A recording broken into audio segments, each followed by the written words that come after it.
Alright guys, in today's video we have some very exciting and interesting PlayStation news to go over and talk about. We do have a lot to go over in this video today, so if you could do me a big favor before we go any further, make sure you hit the like button if you do end up enjoying it. Really helps it out more than you know. Hit the subscribe button if you're new, and hit the bell notification icon as well, so you can be notified immediately anytime a new video goes live. But just to give you a quick rundown of what we're going to be discussing in today's video, we're talking about Jim Ryan's response to the recent Bethesda acquisition. And this is something that a lot of people have been waiting to hear, and while he doesn't explicitly mention Bethesda or Microsoft, we've all been waiting to hear what Sony's plans are or what their approach is when it comes to further studio acquisitions and further growth of their first-party in-house studios. This is something that now more than ever, people are very curious to know about, and so he does talk about this, and I think his answer is pretty good, honestly. I think it's something that should excite you guys, and something that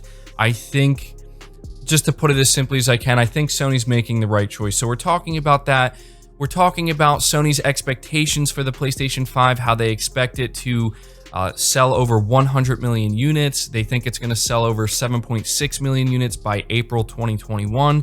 And they are also aware that not everybody at launch is going to be able to get a PS5, but basically letting us know that the demand has been extremely high for this console, which I think is a good thing, because the more support or the more demand there is for a console, the more support it's going to get. And then finally, something else we're talking about that is just as interesting are Todd Howard's recent comments about the Elder Scrolls 6 and whether or not it could be an exclusive to Xbox.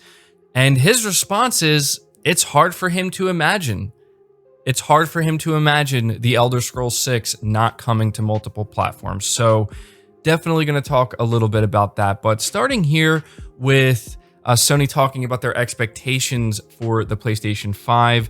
Says here via Push Square, if you were still hoping to secure a PlayStation 5 ahead of the console's launch on November 12th, you may want to lower your expectations. Sony has admitted that not everyone in the market for the next-gen machine will be able to get their mitts on one from the off. The demand as expressed by the level of pre-orders has been very, very considerable, and this is what Jim Ryan had to say. In fact, it took the next-gen system just 12 hours to match 12 weeks of PlayStation 4 pre-orders in the United States, which just goes to show how insatiable fans are for the new format. As a result, Jim Ryan admits that it may well be that not everybody who wants to buy a PS5 on launch day will be able to find one. He did add that the firm is working as hard as it can to get as many systems into stores as possible. So, wow, the PS5 was able to do in 12 hours what it took the PS4 12 weeks to accomplish. Let that sink in. This is why I've said before that I think the PS5 has a chance to be the most successful home console of all time. I know the PS2 is the king, and there's no doubt that the PS5 would have to have some kind of amazing, insane surge to be able to achieve that. But, you know, looking at this demand, it's through the roof. But moving on from that, talking about Sony's response to Bethesda, talking about how they plan to grow their first-party studios, says here, like once again via Push Square, Microsoft's spending spree in recent years has somewhat changed the status quo in the first-party forum wars. Sony is still very much home to an elite roster of teams with an unmatched production pipeline, but in terms of scale, Xbox's acquisition of Bethesda means that PlayStation Studios is now effectively dwarfed by its competitor. I don't know about that. I think maybe dwarfed is maybe stretching it a little bit, but unlike some armchair analysts, however, Sony does not appear to be panicking. As part of its Reuters report, boss Jim Ryan explained that the organization will continue to organically grow its studio capability, meaning it's going to facilitate the expansion of its best teams like Guerrilla Games and Sony Santa Monica. Now, guys, I'm going to continue reading this article, but I want to express to you how significant this is. I tried talking about this. I tried telling you guys about this. Sony's first party is growing. It's just growing in a very different way. Rather than going out there and just buying studios left and right just to basically brag about the amount of studios they have, they're taking the studios they already have, which we know are some of the most talented studios in the world, and trying to grow them from within and expand them to where now teams like Guerrilla Games and Sony Santa Monica, rather than just being one big team, they're going to bring on so much more talent that they can essentially have two separate teams. So there's a chance you're going to be getting different types of games from these studios more often. And I think that's something we are 100% going to see going into the PS5 generation. But it continues on here. In addition, Ryan admitted that it may also be possible to bolster our in-house capability with selective mergers and acquisitions.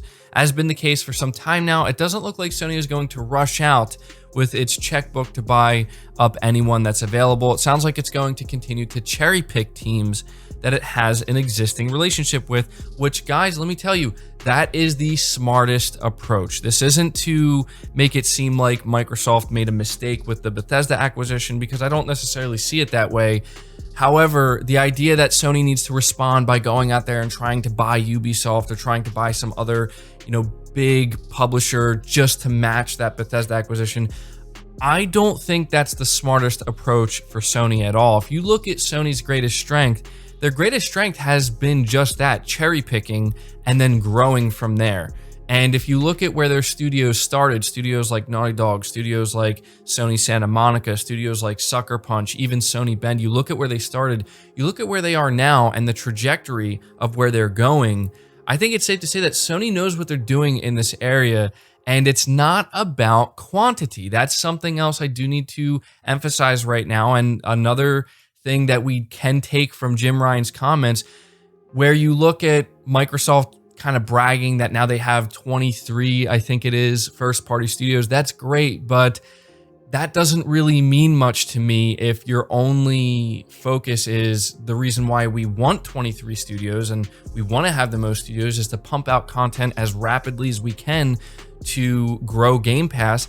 That sounds much less appealing to me than Sony's approach, where they're like, look, we're focused on growing our studios internally, expanding the teams, growing the talent, and then cherry picking what other studios we want to add on. Like Insomniac, for example, was an absolutely perfect acquisition. And another perfect acquisition would be, say, something like Kojima Productions or Blue Point Games or From Software, something like that, or Housemarque.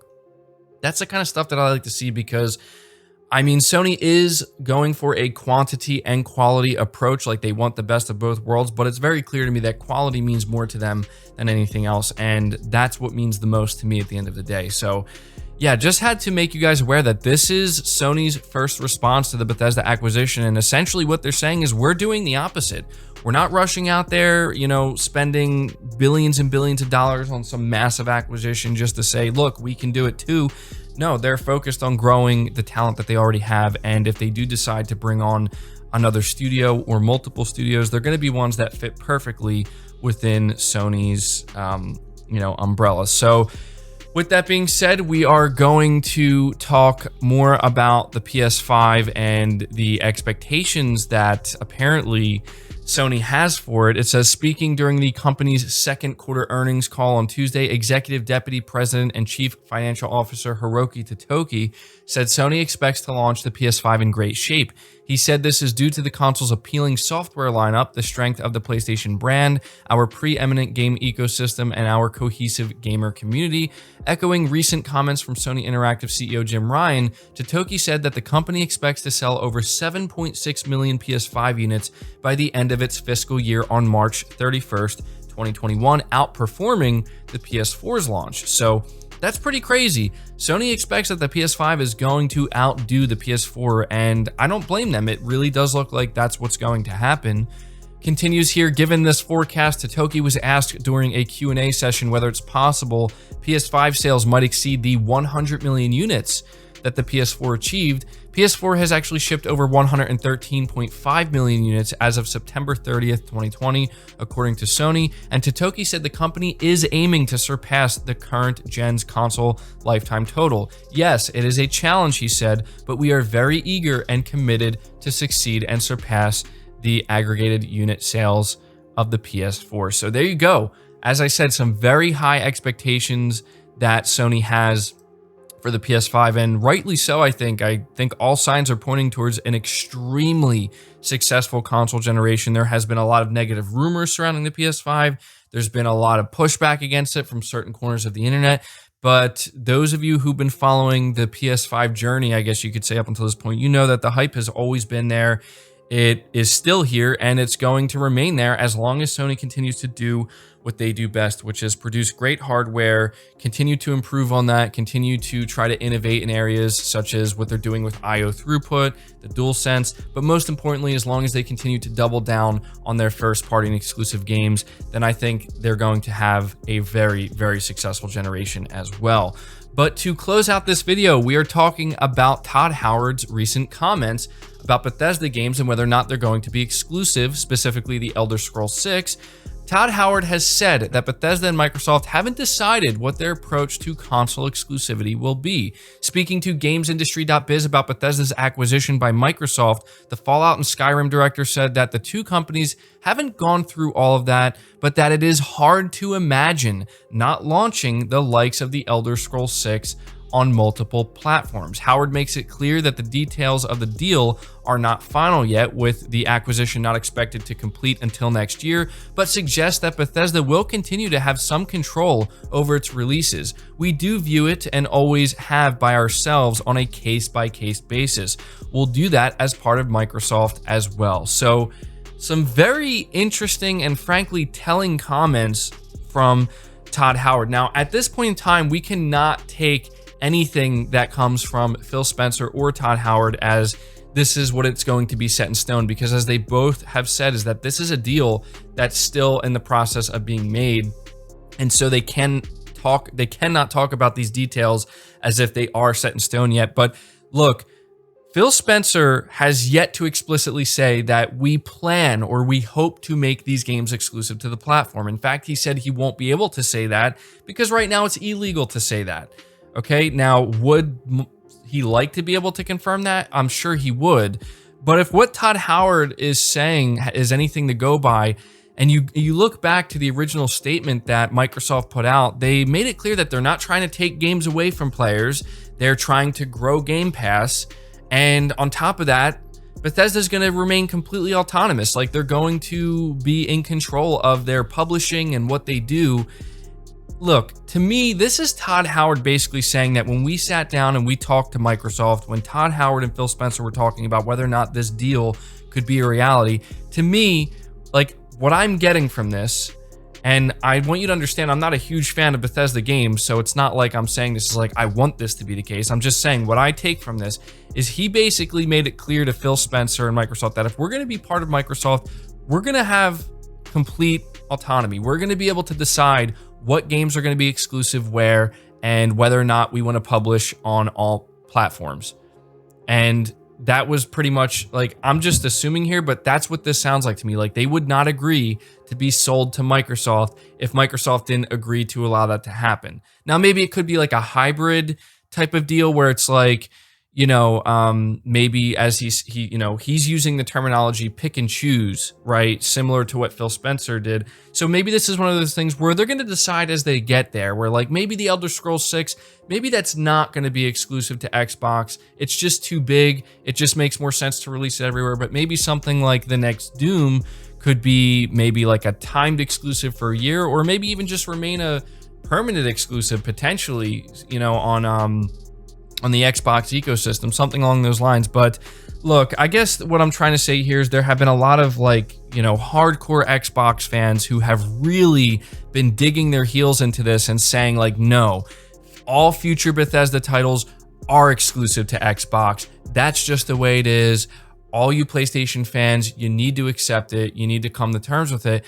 And look, when I'm looking at Todd Howard, you know, he's the head of Bethesda, and he's saying it's hard to imagine not bringing the Elder Scrolls 6 to multiple platforms, while I have hardcore Xbox fans trying to tell me that it's a guarantee that they're only going to come to Xbox platforms. Who are you going to listen to is my question. Who are you going to listen to? Are you going to listen to Todd Howard, and maybe, even though he's not making it crystal clear because he can't yet, are you going to take that and maybe say, okay, it's still kind of up in the air, so it's 50-50, you know, at best, right? Are you going to listen to him, or are you going to listen to the hardcore radical Xbox fans who are going to sit here and tell you definitively, as if they just got off the phone with Phil Spencer and Phil Spencer confirmed it to them that, yep, Elder Scrolls 6 alongside every other Bethesda title no longer coming to PlayStation? Guys, come on. We need to use our heads here. We need to think rationally, and we need to, most importantly, take it for what it is. And if you're taking what Todd Howard is saying for what it is, it's not definitive, so we don't know. We still don't know. We're not going to know until the time comes. But to me, it's definitely leaning more on the side of they're not going to be exclusive. It's hard to imagine. Does that mean it's impossible? No. But anyway, that's going to do it for the video, guys. It did turn out a little bit longer than I wanted it to, so be sure to leave your thoughts down in the comments below. I will be interested to see what you have to say. Again, leave the video a like if you enjoyed it, subscribe to the channel if you're new, hit the bell notification icon so you never miss an upload, and feel free to share this video out on top of all that. But until next time, guys, take care.